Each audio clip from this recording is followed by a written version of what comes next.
Glória a Deus. Glória a Deus. Podeis assentar. Bom é estar na casa do Senhor, amém? Glória a Deus. Estamos aí, nos primeiros dias do nosso mês de aniversário. E para nós é uma alegria muito grande estarmos aqui nesses 15 anos. Minha esposa já contou um pouquinho da nossa história aí. Você que não conhece, eu sou o marido dessa mulher maravilhosa aí, chamada Pastora Elisângela. Obrigado por estar comigo nesses 15 anos aqui na Faia. São 15 anos de casado e 15 anos congregando com esse povo lindo e maravilhoso. Amém? Glória a Deus. Enquanto ela falava ali, eu estava lembrando um pouquinho da nossa chegada. Foi um mês de janeiro, a gente tinha acabado de casar. E no domingo seguinte a gente estava conhecendo ali, ainda no Jardim Irapiranga, essa igreja maravilhosa, esse povo maravilhoso. E igreja é feito de comunhão, gente. Eu lembro que naquela mesma semana a irmã Irene ficou ligando umas 2 vezes para a gente, para saber se a gente gostou do culto, né? Na outra semana a gente estava na casa do pastor Edilson tomando um café. Acho que passou mais alguns dias, o Jesus estava dando carona para a gente ir para casa. Isso é igreja. Igreja é essa mistureba aí. Essa coisa boa que vai acontecendo. A gente vai se importando um com o outro, vai se preocupando um com o outro, vai se envolvendo um com o outro, vamos ganhando essa liga. E aí quando a gente está bem condensado, bem firme, juntos, nós firmamos todo esse relacionamento, toda essa base que a gente vai construindo, quer dizer, todo esse momento que a gente tem em comum aqui na casa do Senhor, em Cristo Jesus, que é a nossa rocha, amém? E o tema desse mês é firmados na rocha. Pergunte para quem está do seu lado, você está firmado? Pergunte para quem está do outro lado, você está firmado? Abre a sua Bíblia lá em Lucas, Evangelho, segundo escreveu Lucas, capítulo 6. Lucas 6, a gente vai estar lendo a partir do versículo 46.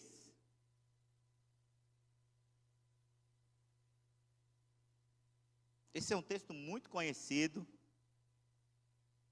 um texto que você já ouviu diversas pregações, e como o apóstolo falou ontem aqui no nosso culto de casais, no mês de agosto você vai ouvir muita ministração, muita palavra poderosa, em cima desses versículos que nós leremos. Lucas 6, a partir do 46 até o 49, quem achou, diga eu achei. Quem não achou, diga tenha paciência. Aleluias. Continuaremos aqui esperando você, Sandrinha. Com muita paciência, com muito amor. Aleluias. Diz assim: e por que me chamais, Senhor, Senhor, e não fazeis o que eu digo? Qualquer que venha a mim e ouve as minhas palavras e as observa, eu vos mostrarei a quem é semelhante. É semelhante ao homem que edificou uma casa, cavou e abriu bem fundo, e pôs os alicerces sobre,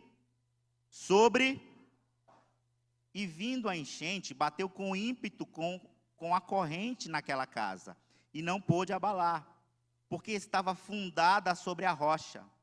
Mas o que ouve e não pratica é semelhante ao homem que edificou uma casa sobre a terra, sem alicerces, na qual bateu com ímpeto a corrente, e logo caiu, e foi grande a ruína daquela casa. É interessante que Lucas, ele não caminhou com Jesus.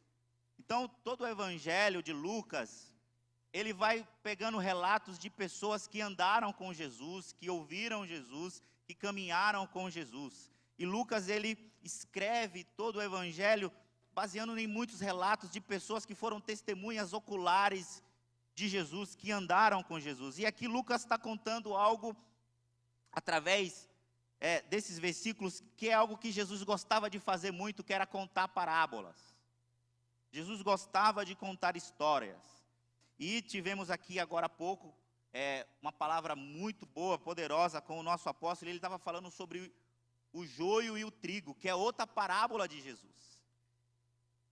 E aí o apóstolo estava falando que os dois, apesar de serem muito semelhantes, eles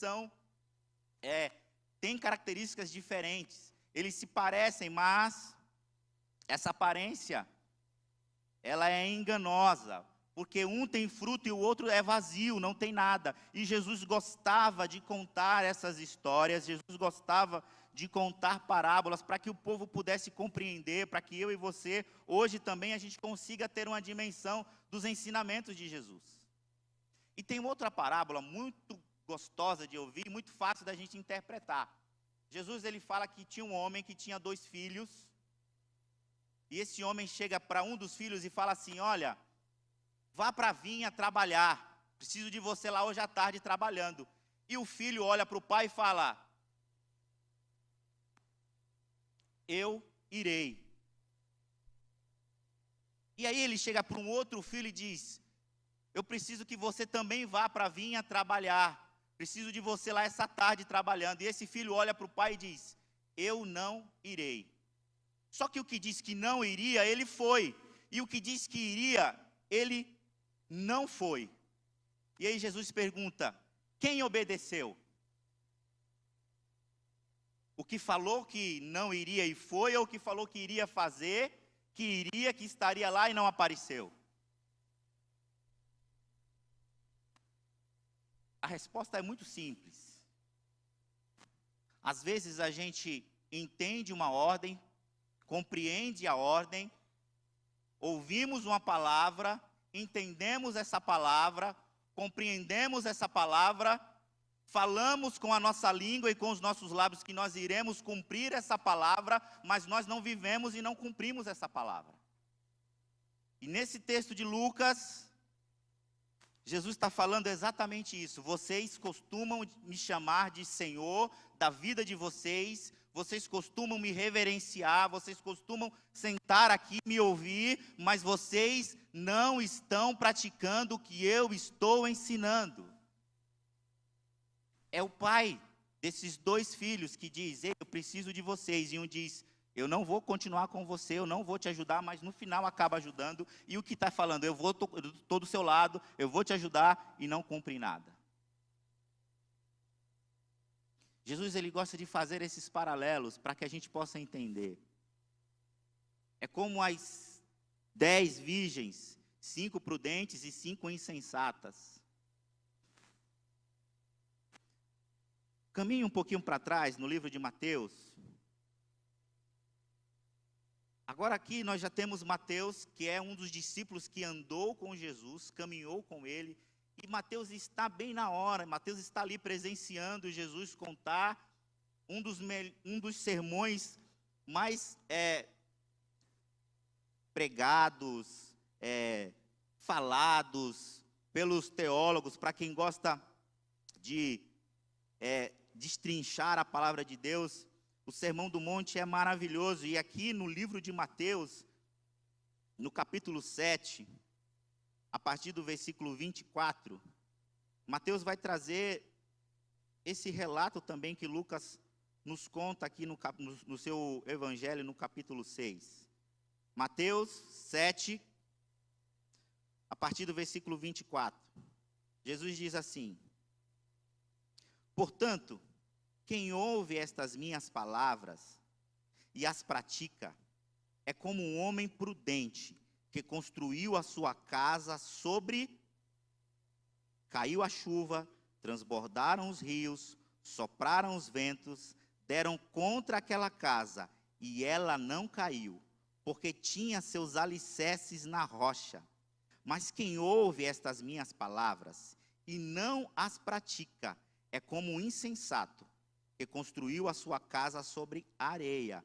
Caiu a chuva, transbordaram os rios, sopraram os ventos e deram contra aquela casa, e ela caiu, e foi grande a sua.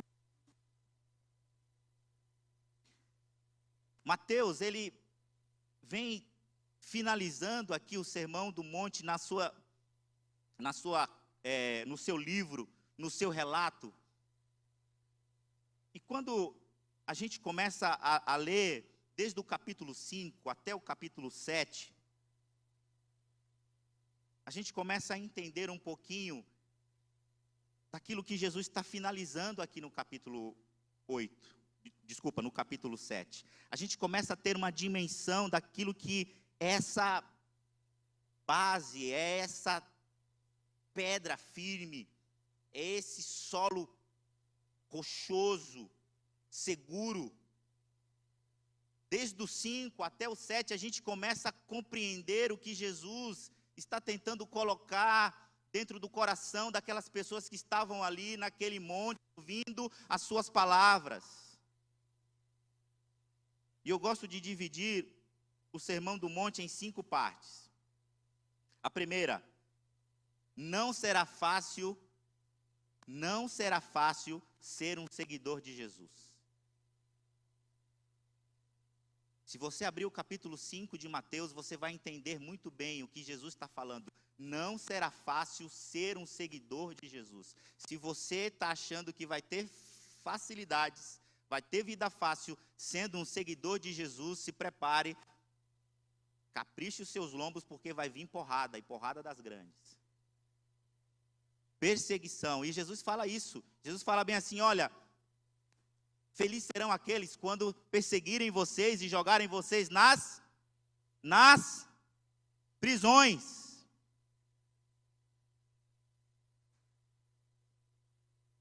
A segunda parte é, leve a sério o pecado.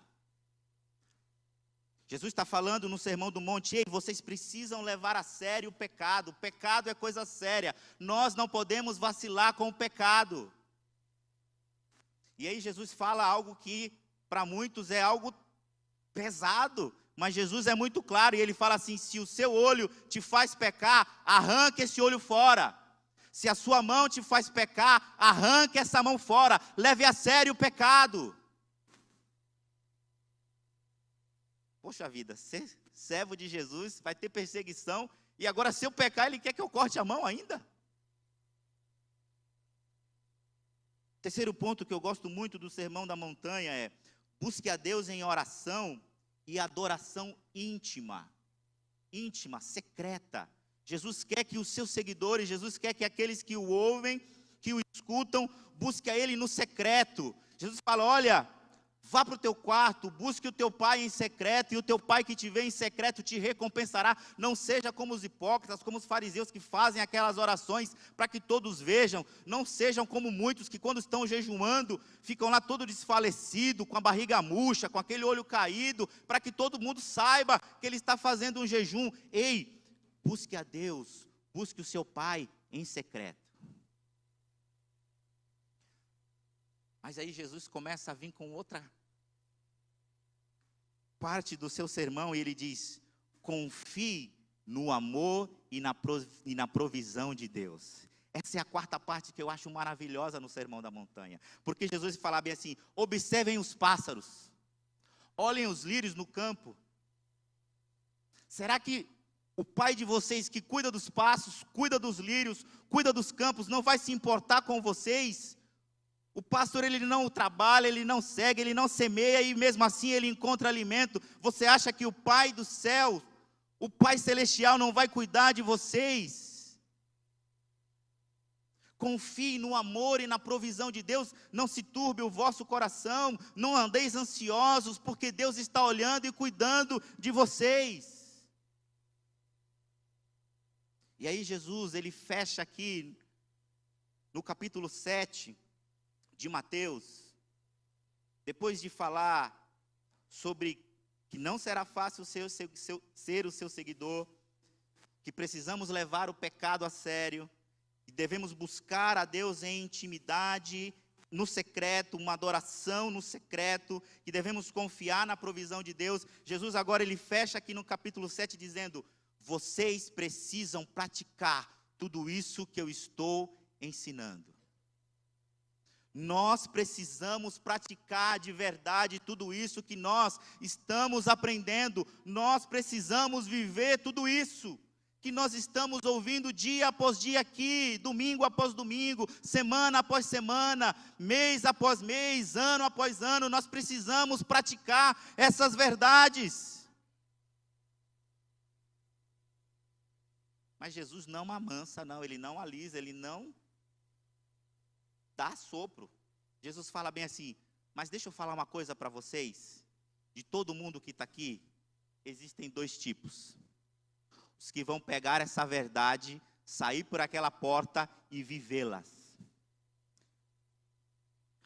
Os que irão pegar toda essa verdade, sair pelaquela porta e não praticar absolutamente nada do que está sendo ensinado.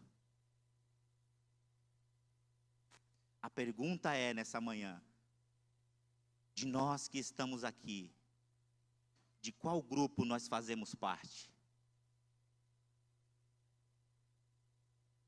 Eu e você, nós fazemos parte, nós nos encaixamos em qual grupo? Nos dos que pegam essa verdade, essa palavra e vivem, ou dos que ouvem e não a praticam?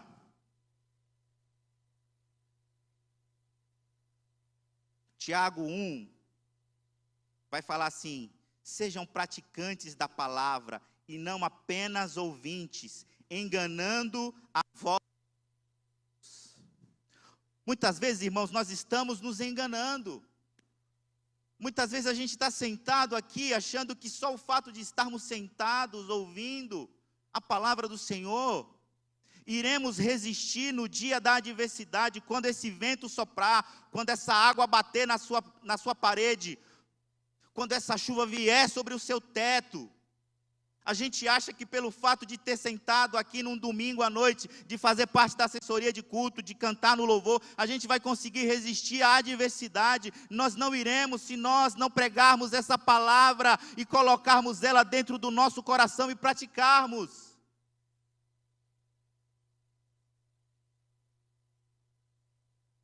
Do que adianta a gente ouvir essa palavra e não tornar essa palavra o nosso estilo de vida? É muito fácil a gente sentar aqui e levantar as mãos, difícil é a gente levar uma fechada no trânsito e falar para o cara que fechou a gente: Deus te abençoe, meu irmão.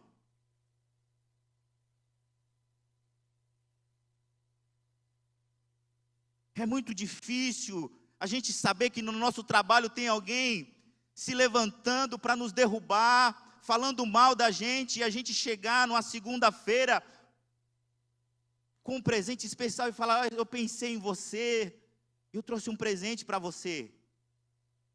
Sabe por quê? Porque é isso que Jesus está falando: quando baterem na sua cara, dá outra face.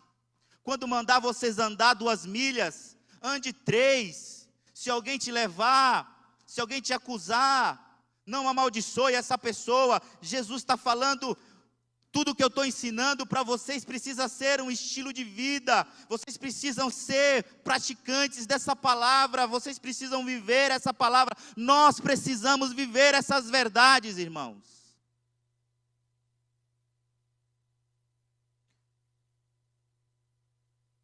Eu quero parafrasear um pouquinho aqui do que Jesus está falando para a gente entender. Jesus está falando assim: olha, a gente precisa ser fanático. E alguém vai falar bem assim: você é um crente fanático, cara. O cara está lá te pisando, o cara está lá te amaldiçoando, está lá tentando te derrubar, e você está aí de boa, sorrindo para esse cara. Você é bobo. Você fala: não, é que eu amo a Cristo. Que Cristo o quê? Você fala: não, você é um fanático religioso. Não, eu sou esse fanático religioso sim. Sabe por quê? Porque um dia eu conheci esse evangelho, um dia eu conheci essa verdade, um dia eu conheci essa palavra, e ela mudou quem eu era. Ela mudou a minha vida. E eu sou fanático. Não, eu sou mais do que fanático por Jesus, por viver os princípios e a verdade dele. Nós precisamos ser transformados por essa palavra e precisamos colocá-la ela em prática. O que vai mudar a minha e a sua vida não é o que a gente conhece, não é o que a gente entende, é o que a gente pratica. É o que a gente vive. E Jesus está falando, tem muitos princípios que vocês não estão vivendo. Tem muitos princípios que vocês não estão colocando em prática, vocês até conhecem, mas não colocam em prática. E para nós hoje, quais são os princípios que a gente precisa colocar em prática na minha e na sua vida?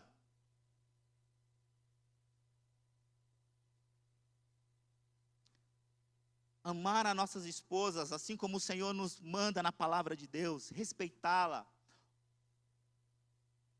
Esposas, ser submissa a seus maridos. Filhos, honrarem os seus pais. Pais, não irritarem os seus filhos. Princípios que a gente conhece e a gente não vive.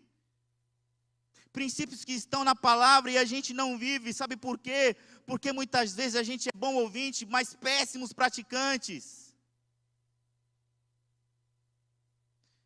Princípios são fundamentais para que no dia da adversidade a nossa casa, a nossa família, ela não seja abalada. E Jesus aqui, ele está falando de dois construtores. Um que edificou a sua casa sobre a rocha e outro que edificou a sua casa sobre a areia. E é interessante que no livro de Lucas, parece que Lucas traz um panorama diferente daquele que Mateus está trazendo, apesar de ser a mesma parábola. Mas Lucas dá a entender que essas duas casas, elas estão muito parecidas uma com a outra, uma do lado da outra. As duas casas foram construídas no mesmo terreno. As duas casas foram feitas por esses construtores, uma do lado da outra. Mas parece que um construtor, antes de começar a levantar as paredes, ele começou a cavar, bem fundo, até encontrar a rocha. Dois construtores.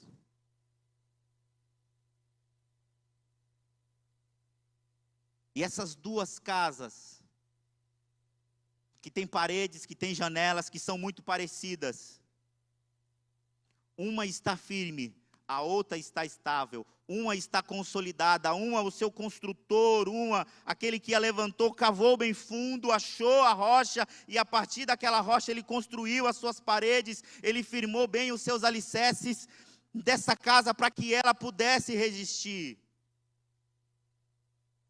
Frequentar uma igreja, queridos, frequentar uma denominação, não vai tornar a nossa vida espiritual mais firme.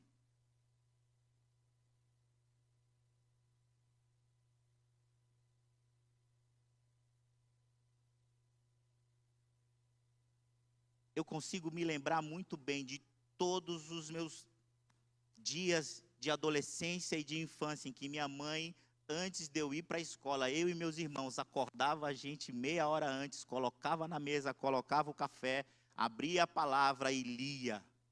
E falava, olha, é sobre essa palavra que vocês precisam viver.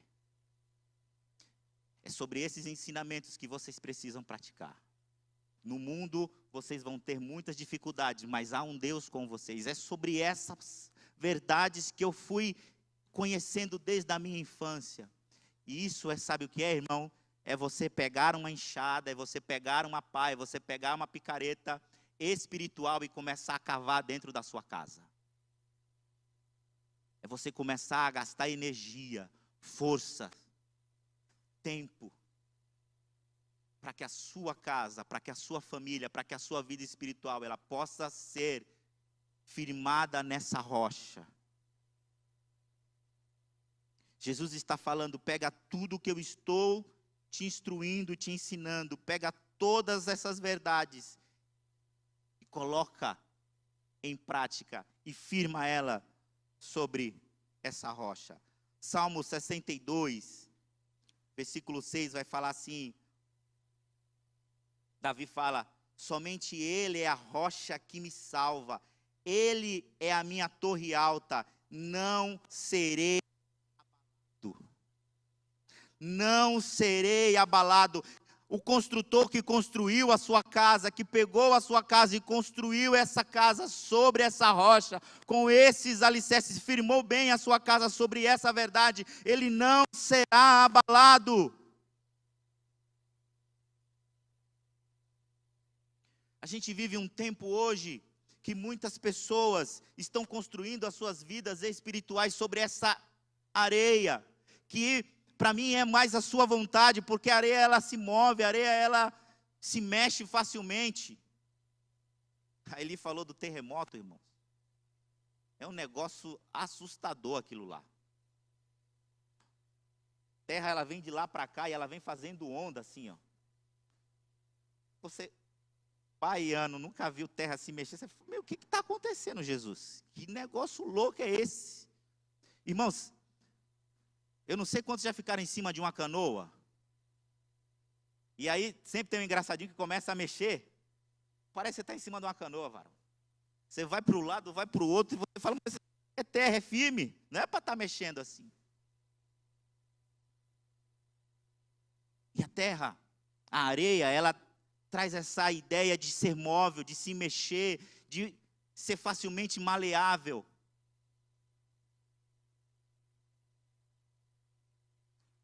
E muitas vezes a gente continua construindo o nosso evangelho sobre esse evangelho móvel que escorre pelas nossas mãos, esse evangelho líquido, esse evangelho fraco. Muitas vezes a gente está construindo a nossa família, a nossa base espiritual, sobre esse evangelho sem obediência, sem reverência, sem amor, sem compaixão, sem compromisso com a palavra de Deus. Muitas vezes a gente tem compromisso com a estrutura física, mas com a palavra não. Muitas vezes a gente vem para o culto, porque o líder pediu, porque o líder está falando para vir, mas o nosso coração não está nem um pouco ansioso, desejoso por ouvir a palavra do Senhor, por ter um encontro com o Senhor, por se quebrantar na presença do Senhor, por chorar na presença dEle, por se alegrar pela semana que Ele nos deu, por se alegrar pela família que Ele nos deu, por se alegrar pela salvação, por se alegrar porque mesmo sendo mal Ele continua. Vem para cá porque tem um compromisso, tem uma agenda. Sem amor, sem paixão por Cristo, pela sua vida, pela sua morte, pela cruz que nos resgatou das trevas.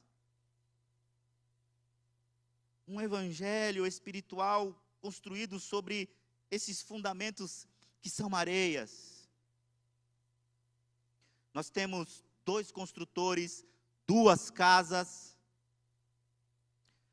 mas a palavra aqui, tanto em Lucas quanto em Mateus, vai falar que existe uma chuva. Não é uma chuva fraca para a casa que foi construída sobre a areia. E não é um toró, como diz lá na Bahia, né? Sobre a casa que foi construída sobre a rocha. É uma chuva para as duas. E Jesus está falando, as 2 casas vão sofrer intempéries, vão sofrer uma ação.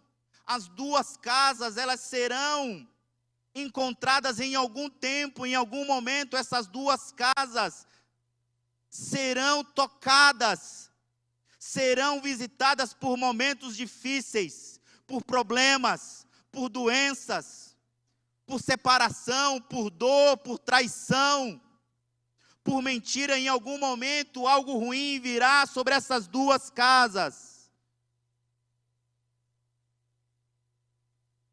Em algum momento a chuva vai chegar. Em algum momento, é certo, nós teremos aflições. Uma coisa é certa, irmãos, a tempestade vem sobre crentes e incrédulos. A tempestade vem sobre bons e maus. Então não fique você achando porque você é crente, porque você é servo de Deus, que você não terá dificuldade, você terá. E também não fique pensando, nossa, esse cara é tão ruim, está tudo dando certo para ele, já deu certo para você um dia também. Mas deixa eu te falar uma coisa, no final da história, quem vai morar no céu é você. Quem vai passar a eternidade vivendo as bodas do Cordeiro, passeando nas ruas que o Senhor fala, que a palavra do Senhor fala que é feita de ouro. Aquilo que os homens têm brigado, têm lutado para ter aqui, os seus pés irão pisar, saltear, dançar lá nos céus. Mas melhor que isso é olhar nos olhos do nosso amado. Aquele que nos salvou, aquele que nos ama, aquele que nos compreende. Então, Jesus está falando, olha, tempos ruins virá sobre o que é insensato e o que é inteligente, sobre o que é burro e o que é esperto, sobre o que é prudente e o que é todo errado. Tempos ruins virão sobre todos nós. O problema é quando essa tempestade chegar na nossa vida, aonde ela está firmada. Quem firmou a sua casa sobre a rocha, não terá dificuldades nesse dia. Quem obedeceu, quem colocou em prática, quem viveu, quem praticou, quem construiu a sua família, quem construiu a sua vida espiritual sobre essa rocha, sobre essas verdades, sobre essa palavra, sobre esses ensinamentos, continuarão firmes. Nós precisamos pegar essas palavras de Jesus e falar: Senhor, a minha vida está firmada nessas palavras, nessa verdade que saiu da tua boca, que saiu da tua palavra. Eu quero pegar a minha vida, pegar a minha família e colocar a minha família em cima dessas palavras, em cima dessa verdade, Senhor. E aí Davi, ele fala algo muito interessante para nós refletirmos nessa manhã. Salmo 40, no versículo 2, Davi vai falar assim: Ele me tirou de um poço de destruição, de um atoleiro de lama, e pôs os meus pés sobre uma rocha, e firmou-me num lugar seguro. O Senhor Jesus quer nos tirar nessa manhã. Se porventura a gente ainda está com o nosso pé ainda em algo que não é a sua palavra, que não é rocha, se nós não estamos firmados nessa palavra, nessa verdade, se em algum momento tudo isso que a gente está falando está sendo ministrado aqui pela palavra do Senhor, se em algum momento a gente está olhando para a nossa história, para a nossa vida, para a nossa casa espiritual e percebemos que a nossa casa não está firmada, essa é a hora que o Senhor quer colocar sobre essa rocha e firmá-la no local seguro. Amém? Aleluias. Essas duas parábolas que eu falei no começo, tanto do semeador, do pai, dos dois filhos, do joio, tem uma outra palavra muito, muito interessante. Tem uma outra história que Jesus conta que é sobre dois caminhos. Um caminho que é largo e a sua porta é muito larga, e há um caminho também que o ser humano ele vai passar com muita dificuldade e a sua porta é muito estreita. E Jesus está falando: olha, vocês precisam analisar bem esses dois caminhos, porque um, apesar de parecer muito fácil, apesar de parecer mais tranquilo, no seu final vai haver um grande choro e uma grande perdição. Mas o caminho que é mais difícil, o caminho que é mais estreito, esse caminho vai levar para uma porta mais estreita. Esse caminho é o caminho de salvação.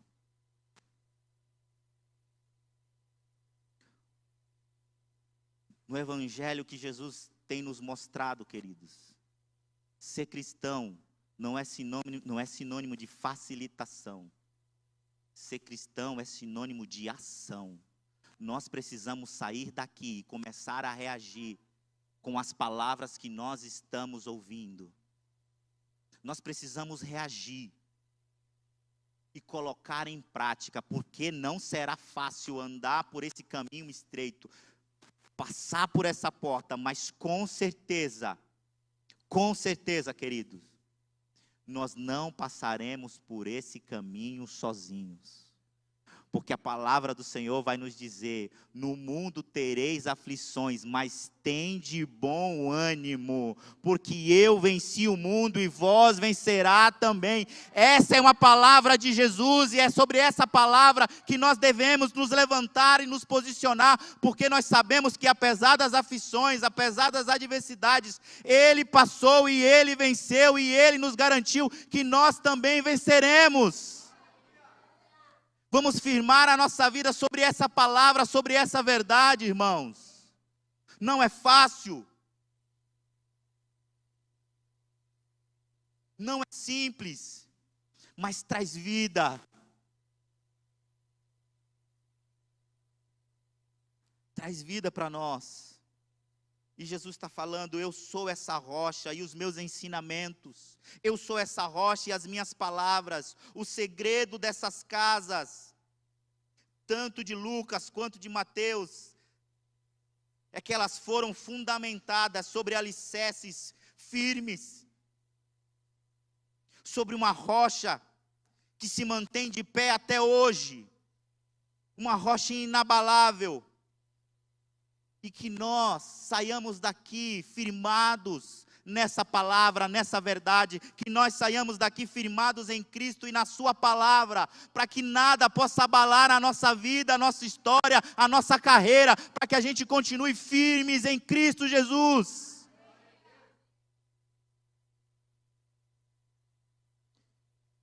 E é no secreto, irmãos, que a gente vai receber todas as ferramentas que nós precisamos. É no secreto que esse Cristo vai continuar nos ajudando. É no secreto que o seu Espírito vai nos consolar quando nós estivermos tristes. É no secreto que nós iremos conseguir as ferramentas para chegarmos no final da nossa carreira e falar: até aqui me ajudou o Senhor. Que possamos firmar a nossa vida, a nossa casa, a nossa família sobre Cristo, a rocha, sobre a sua palavra e sobre essa verdade que é tão poderosa para as nossas vidas. Amém? Glória a Deus. Eu queria que você se colocasse de pé para nós orarmos.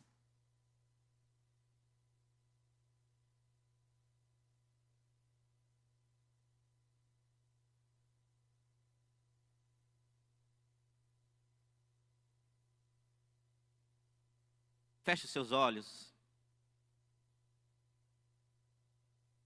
Pai, nós queremos te agradecer, Senhor.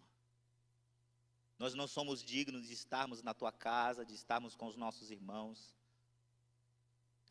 Nós fomos gerados de uma forma pecadora, Pai.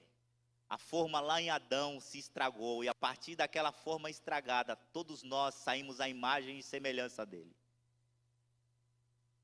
Mas um dia, o Senhor, com um plano maravilhoso, enviou o seu Filho, para que nele, tudo que deu errado nas nossas vidas, pudesse dar certo a partir dele, Pai. E hoje nós podemos ter acesso a Ti, Jesus. Hoje nós podemos, com os nossos irmãos, levantar a nossa oração até a Ti, Pai. Hoje podemos ter relacionamento contigo. Hoje podemos ser morada do Teu Espírito Santo. E o Senhor nos prometeu que não nos deixaria órfãos. Senhor, nos ajuda a sairmos por essas portas com a nossa família, com os nossos amigos, com os nossos companheiros de trabalho, vivermos essas verdades, Jesus. Colocarmos cada uma delas em prática, ó Pai. Andarmos contigo, sermos obedientes às Tuas palavras, firmar a nossa casa, a nossa família, sobre a rocha verdadeira que é Cristo Jesus, aquele que nos tirou das trevas e nos trouxe para um reino de luz, Pai. Senhor, o Senhor nos chamou para esse tempo, Pai.